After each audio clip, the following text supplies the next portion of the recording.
नमस्कार, आप देख रहे हैं स्टेट टुडे न्यूज। मैं हूं आपके साथ हर्षिता। आइए करते हैं खबरों से शुरुआत।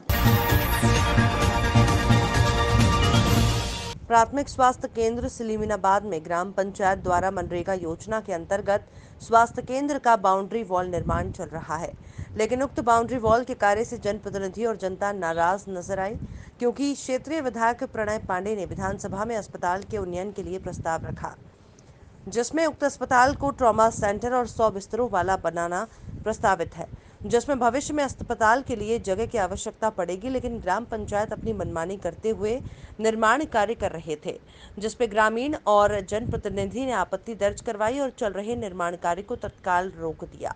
भविष्य में प्रस्तावित अस्पताल को ध्यान में रखते हुए विधायक पांडे के संज्ञान में लाया गया। मामले को तूल पकड़ता देख विधायक ने उक्त समस्या का तत्काल निराकरण करते हुए समूह द्वारा स्थान से बाउंड्री वॉल का निर्माण किए जाने के लिए आश्वस्त किया और विधायक निधि से 10 लाख रुपए की राशि कार्य के लिए दी गई है। प्राथमिक स्वास्थ्य केंद्र सिमराबाद में बाउंड्री वॉल का निर्माण कार्य पर रोक लगाने एवं पूर्व में पंचायत द्वारा पारित प्रस्ताव को खारिज करने एवं आपत्ति दर्ज किए जाने बाबत निवेदन है कि प्राथमिक स्वास्थ्य केंद्र सिमराबाद के बाउंड्री वॉल निर्माण किए जाने के संबंध में ग्राम पंचायत द्वारा पूर्व में प्रस्ताव पारित किया गया था, जिसके पश्चात मनरेगा के माध्यम से उक्त बाउंड्री वॉल का कार्य लगभग 10 लाख रुपए की राशि से निर्माण कार्य कराया जा रहा है। उक्त कार्य को हम समस्त ग्रामवासी पूर्ण रूप से असंतुष्ट व अति आक्रोश में हैं। वह बाउंड्री वॉल को निर्माण कार्य पर हम समस्त ग्रामवासियों को आपत्ति है, क्योंकि शासकीय अस्पताल से लगी शासकीय भूमि के संपूर्ण रकबे में बाउंड्री वॉल का निर्माण कार्य नहीं कराया जा रहा एवं वर्तमान समय में सिमराबाद तहसील हो गई है। तब तहसील के बाद सामुदायिक स्वास्थ्य केंद्र आता है। वह जनप्रतिनिधियों के पूर्ण प्रयास से कुछ समय उपरांत ही 100 बिस्तरों का अस्पताल अति शीघ्र ही स्वीकृत होना प्रस्तावित है, जिसके लिए प्राथमिक स्वास्थ्य केंद्र सिमराबाद से लगे शासकीय संपूर्ण रकबे में बाउंड्री वॉल का निर्माण कार्य होना अति आवश्यक है, क्योंकि कुछ समय पूर्व में अतिक्रमणों से बाउंड्री मशक्कत कर कब्जा खाली कराया गया। यदि संपूर्ण रकबे में निर्माण कार्य नहीं कराया जाता तो शेष छोड़ी गई भूमि पर पुनः कब्जा कराने की आशंका है। अतः निवेदन है कि बाउंड्री वॉल का निर्माण कार्य पर अतिशीघ्र रोक लगाकर वह ग्राम पंचायत द्वारा पूर्व में बाउंड्री वॉल से संबंधित पारित प्रस्ताव को ग्रामवासियों की आपत्ति के माध्यम से खारिज करने एवं हम समस्त ग्रामवासियों को उक्त बाउंड्री वॉल के संबंध में आपत्ति दर्ज कराने की कृपा करें। भगवान जोड़ियां बनाता है, ई मिलन जोड़ियां मिलाता है और आपका काम है रिश्ता निभाना है। अखिल भारतीय सिरवी समाज की युवक युवती अब सिरवी ई मिलन इंटरनेट सॉफ्टवेयर के माध्यम से अब मनचाहा वर वधु ईमेल द्वारा पा सकेंगे। इसको ओपन करने के बाद प्रोफाइल बनाना पड़ता है। अपना मोबाइल नंबर, आधार नंबर, नाम, गोत्र, फोटो डालने के बाद में पंजीयन अपने लिए या पुत्र पुत्री के लिए OTP आता है। पंजीयन कर सकते हैं। इस प्लेटफॉर्म की खास बातें निम्नानुसार हैं। सिर्फ सिरवी बहनों और भाइयों के लिए। सिरवी बहनों का डेटा पूरा तरह सुरक्षित रहेगा। आपके फोटो और मोबाइल नंबर गोपनीय रहेंगे। आप सेटिंग में चेंज कर किसे देखना चाहते हैं या नहीं। आपके पास 3 ऑप्शन है, किसी को ना दिखें, सिर्फ कनेक्टेड या आपके रिक्वेस्ट वाले यूजर को ही दिखें, या फिर सभी को दिखें। इन तीनों में से कोई भी एक ऑप्शन सिलेक्ट कर सकते हैं। नमस्कार दोस्तों, कोरोना काल के इस संकट की घड़ी में आप सभी जानते हो कि रिश्ता करना बहुत मुश्किल होता है, जबकि समाज के जो युवा वर्ग हैं अपनी पढ़ाई के लिए या अपने व्यवसाय के लिए हमारे देश के कोने-कोने में या फिर विदेशों में भी जाकर के रहने लगे हैं। उन सब की जो जानकारियां हैं उनको आपने आप तक पहुंचाने के लिए ई-मिलन लेकर के आए हैं, एक ऐसा सॉफ्टवेयर जो आपके मोबाइल पर भारत के समस्त सिविल समाज के जो युवक युवतियां हैं जिनको रिश्ता करना है और उनकी सारी जानकारियां आपके मोबाइल पर हम उपलब्ध करवाएंगे। इस सॉफ्टवेयर की कुछ खास बातें मैं आपको बताना चाहता हूँ। पहली बात कि इसमें जो भी युवक युवतियां अपनी फोटो है, इस ई-मिलन सॉफ्टवेयर बनाने वाले हरीश जी मलेवा साहब को बहुत बहुत बधाई शुभकामना देता हूँ। साथ ही समाज के सभी बंधुओं युवक युवतियों से निवेदन करता हूँ कि ये सॉफ्टवेयर को डाउनलोड करें अपनी प्रोफाइल बनाए और उसमें अपने फ़ोटो ऐड करें। एक इसमें सबसे अच्छी बात ये है कि जो भी बालक बालिका अपनी फ़ोटो किसी और को न दिखाना चाहे, जब तक उनकी बातचीत न हो या उसमें जो रिक्वायरमेंट है उसके माध्यम से तब तक वो प्रतिबंधित कर सकते हैं। ऑप्शन इसमें बहुत अच्छा है ताकि इसका गलत उपयोग न हो। तो समाज के लिए ये बहुत अच्छी उपलब्धि है। एक साथ में अखिल भारतीय श्री महासभा मध्य प्रदेश की ओर से बहुत बहुत धन्यवाद, शुभकामना देता हूँ। जय। मेरा नाम अशोक राठौर, निवासी ग्राम सिंगाना, तहसील मनावर, जिला धार, मध्य प्रदेश। और मैं अखिल भारतीय श्रीवी महासभा मध्य प्रदेश तहसील मनावर का अध्यक्ष पद का दायित्व है। जो सॉफ्टवेयर बना है ई मिलन, हाँ। इससे समाज के नवयुवक युवक युवतियों को क्या फ़ायदा मिलेगा? जो सिरवी ई मिलन का नया सॉफ्टवेयर जो बनाया है भाई हरीश जी मुलेवा, निवासी मूलतः सिवई, जिला बड़वानी, और वर्तमान में बेंगलोर में वरिष्ठ आर्किटेक्ट के पद पर जो कार्यरत है, उन्होंने ये सिरवी ई मिलन सॉफ्टवेयर बनाया है। इससे मैं ये मानता हूँ कि समाज के अंदर अभी तक जो है कि एक सीमित दायरे में रिश्ते तय होते थे, लेकिन अब इसका दायरा इतना विस्तृत हो गया कि लगभग पूरे भारतवर्ष के सिरवी समाज के युवक युवतियाँ इस सॉफ्टवेयर के माध्यम से अपने मनपसंद वर वधु एक दूसरे को चुन सकेंगे। इससे ये बहुत बड़ा फायदा हुआ। कोरोना कर्फ्यू में सख्ती के निर्देश के बाद भी बैंकों में भीड़ उमड़ी। कल शाम को सीहोर पुलिस अधीक्षक एस चौहान द्वारा अहमदपुर थाने में अपने अधीनस्थ कर्मचारियों का मनोबल बढ़ाने के लिए आए। चौहान ने कहा कि आपस में एक दूसरे को लोग शंका की दृष्टि से देखते हैं, कहीं इसको कोरोना तो नहीं। इसके बाद भी बैंकों में भीड़ उमड़ती है, ऐसा लगता है कि आम आदमी बेफिक्र है, जबकि 10 दिन अधिक सख्ती के निर्देश हैं। बैंक के सामने लगी भीड़ को पुलिस का भी भय नहीं है। पुलिस को देख थोड़ा इधर उधर होकर फिर गेट पर भीड़ लगाकर खड़े हो जाते हैं। सोशल डिस्टेंसिंग भूल ही गए हैं।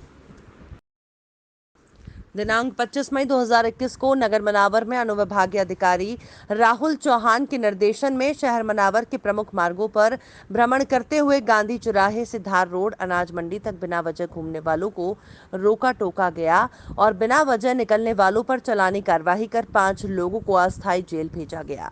उक्त चालानी कार्रवाई में तहसीलदार CS धारवे, नायब तहसीलदार हितेंद्र भावसार, नायब तहसीलदार नेहा शाह, राजस्व निरीक्षक महेंद्र वास्केल, कस्बा पटवारी नरेंद्र सिंह वास्केल, मेहताब सिंह मंडलोई, नगर पालिका CMO प्रदीप शर्मा, नगर पालिका दरोगा प्रदीप श्रीवास्तव और राजस्व विभाग और नगर पालिका टीम द्वारा संयुक्त रूप से की गई।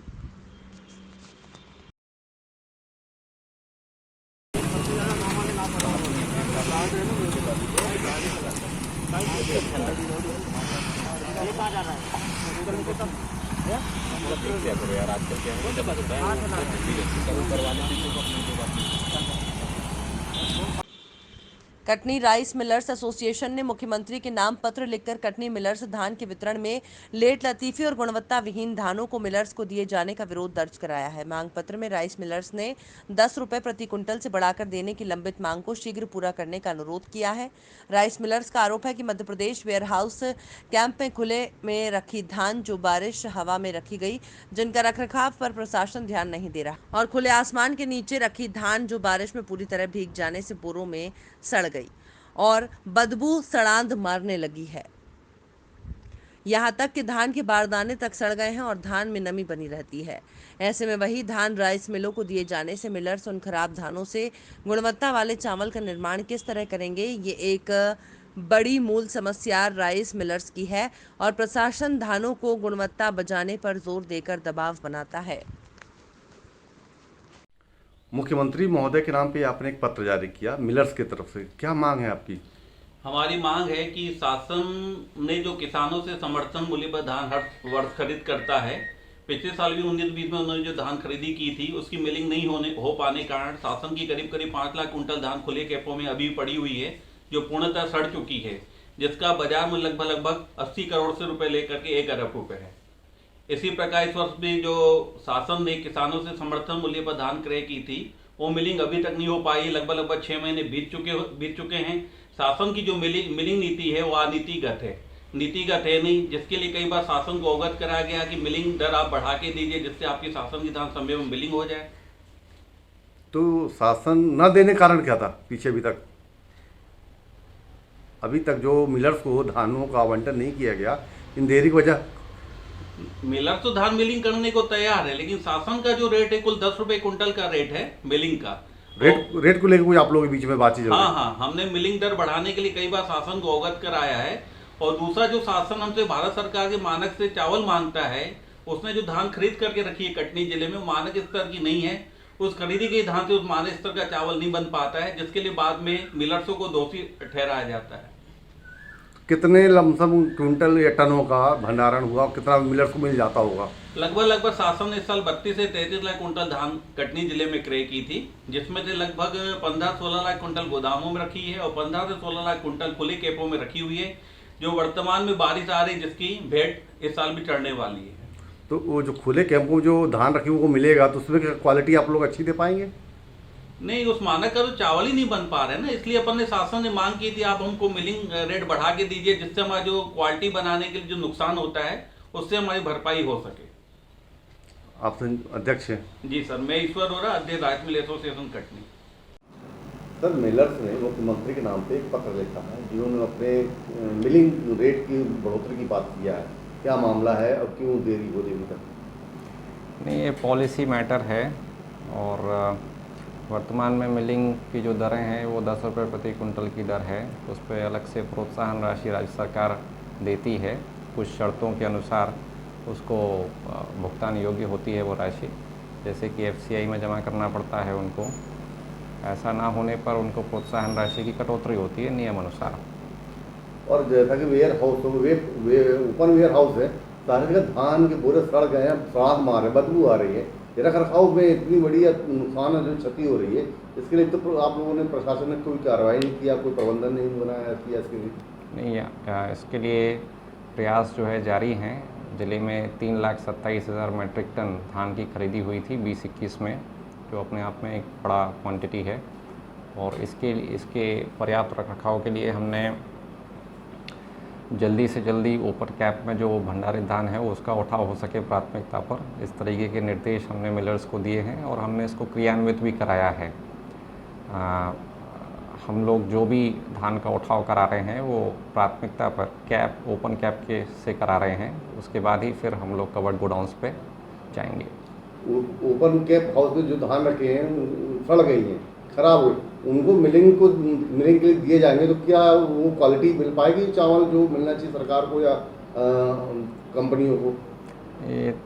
ये थोड़ा जांच का विषय है, सड़ गई है कि नहीं सड़ी है, कि कितना हद तक डैमेज हुआ भी है कि नहीं, और इसके बाद ही हम कुछ इस पर कर पाएंगे। तो मिलर्स जो लगे हुए हैं अपने रेट बढ़ाने के लिए, मिलिंग के लिए, इसके लिए क्या लगता है कब तक सरकार ने ले पाएगी? आप लोग मैं आपके माध्यम से मिलर्स एसोसिएशन, सभी अनुबंधित मिलर्स को ये निर्देश और ये अवगत कराना चाहूँगा कि मिलिंग की स्पीड में बढ़ोतरी लाएं और कैप में जो भंडारित है धान उसी में से उठाव करें और जल्दी से जल्दी उसको मिलिंग करके उसका निर्धारित गुणवत्ता का चावल जमा करें।